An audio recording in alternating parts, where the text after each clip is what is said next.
En cas de menace trop élevée, la cérémonie d'ouverture des JO de Paris pourrait finalement être rapatriée au Stade de France, selon Emmanuel Macron.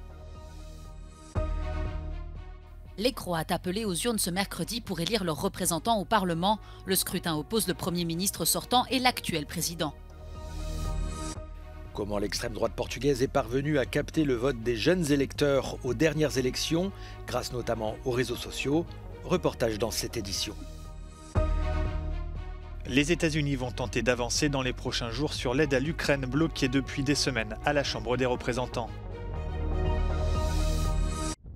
À 100 jours des Jeux Olympiques de Paris et pour la première fois, le président français a évoqué lundi un plan alternatif pour la tenue de la cérémonie d'ouverture prévue sur la scène en cas de menace trop élevée pour la sécurité.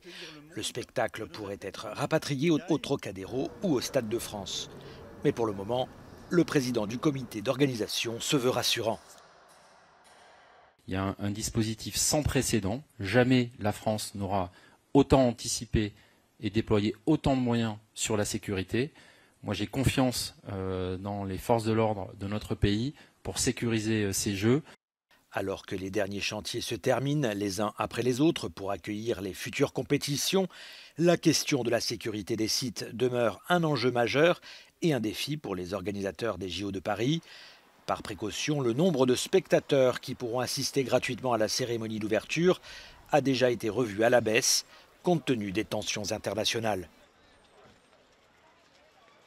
En attendant, la flamme olympique, qui brûlera tout au long des Jeux, sera allumée lors d'une cérémonie ce mardi à Olympie, en Grèce.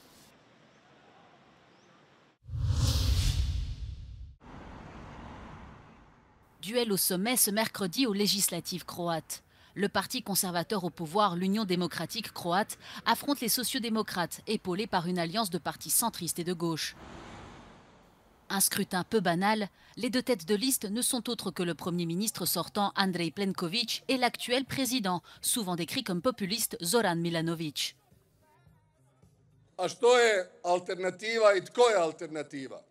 Alternativu u ovim izborima predvodi ne ova formalna oporba, nego je predvodi kršitelj Ustava Milanović koji je napravio političku diverziju na ove parlamentarne izbore, ruši temelje ustavnog poretka Republike Hrvatske. La nomination potentielle du président Zoran Milanović au poste de Premier ministre serait un événement sans précédent dans l'histoire du pays. La Cour constitutionnelle a beau avoir tranché que cette candidature ne respectait pas la loi et intimé au président de démissionner, ce dernier est resté en poste et en campagne. Ako Ustavni sud smatra da ima išta sporno, onda su trebali reagirati, jer u protivnom Hrvatsku će pretvoriti u nešto što Hrvatska nije bila i neće biti. Bjelorusiju ili slične zemlje. Selon les derniers sondages, le parti conservateur devrait rester au pouvoir mais perdrait la majorité. Les observateurs évoquent une campagne à couteau tiré, mais surtout l'absence de thèmes, comme l'économie ou la sécurité au cours des débats.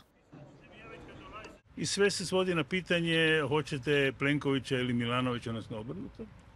I to je jednu državu, jednu naciju koja nema puno političke kulture, nema puno demokratske tradicije, još po mom sudu nazadilo za nekoliko koraka.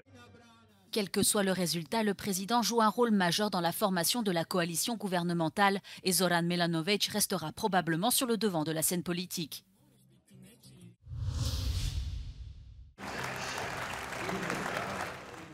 La candidate de la coalition démocratique d'opposition à Viktor Orban a appelé à des élections anticipées lors du lancement de sa campagne ce dimanche en vue des élections européennes.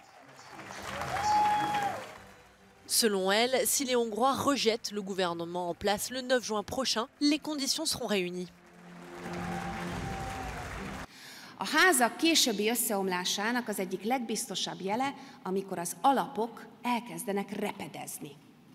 Na ez történik pontosan most a Fidesszel.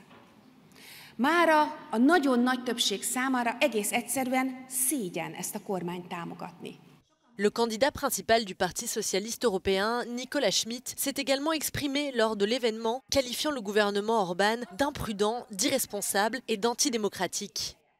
Since his party came to power, rule of law has eroded.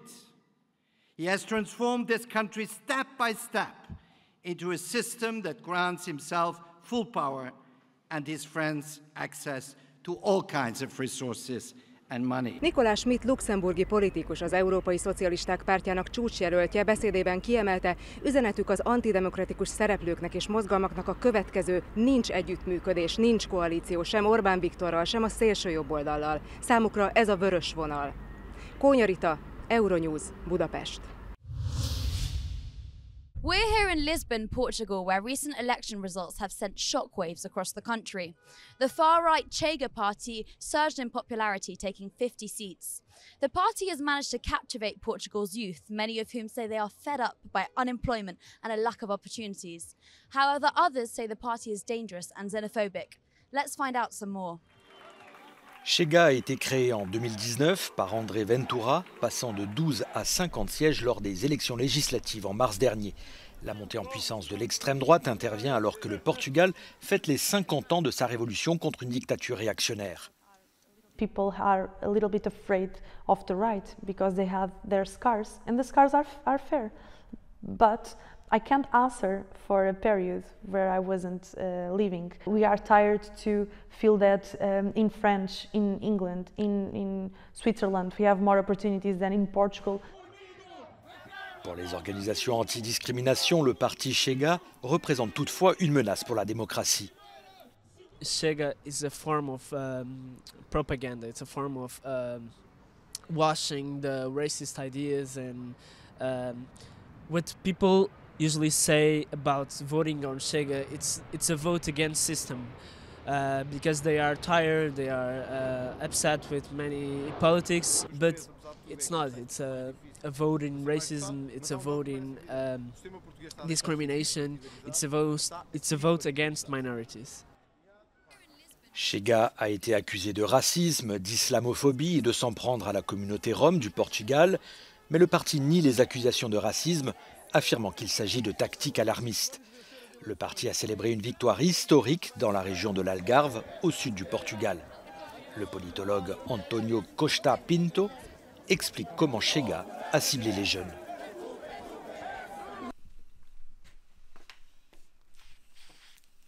Chega did innovate in terms of political campaigns.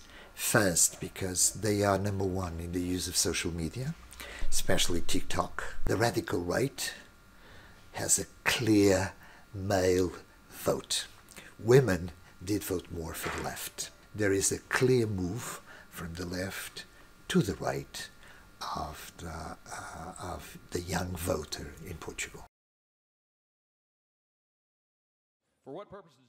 Le président républicain de la Chambre des représentants va tenter d'avancer sur l'aide américaine à Israël et à l'Ukraine cette semaine, alors qu'un paquet de 95 milliards de dollars est toujours en salle d'attente.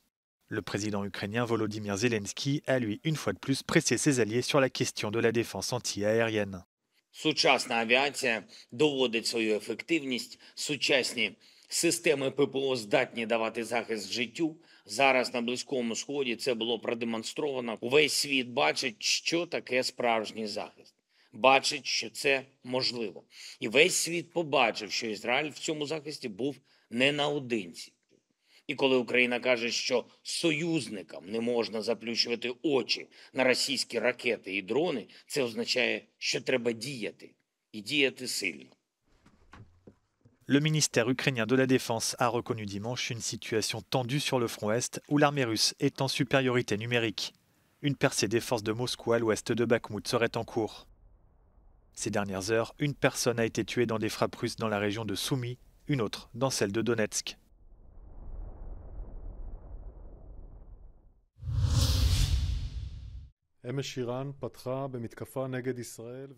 Israël affirme avoir intercepté 99% des drones et missiles tirés par l'Iran et salue le succès de sa défense face à cette attaque sans précédent. Selon Tsahal, Téhéran a tiré 170 drones, plus de 30 missiles de croisière et plus de 120 missiles balistiques. Plusieurs de ces missiles ont atteint le territoire israélien, causant des dégâts mineurs à la base aérienne de Nevatim.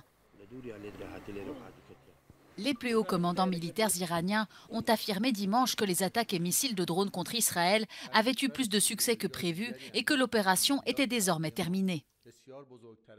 Le chef de la diplomatie iranienne a ajouté que ses voisins avaient été informés de ces frappes de représailles 72 heures à l'avance. Dans toute la région, les tensions restent vives dans un contexte de crainte d'une nouvelle escalade en cas d'éventuelle contre-attaque israélienne. Le G7 et l'Union européenne ont condamné cette offensive et demandent à l'Iran de cesser ses frappes sous peine de sanctions supplémentaires. Ce dimanche, des milliers de Gazaouis ont tenté de se rendre dans le nord de l'enclave sur la base d'une rumeur. Une fausse information selon laquelle un groupe de déplacés palestiniens avait réussi à franchir le checkpoint s'était répandue rapidement, semant la confusion. Les forces israéliennes ont diffusé un communiqué pour la démentir.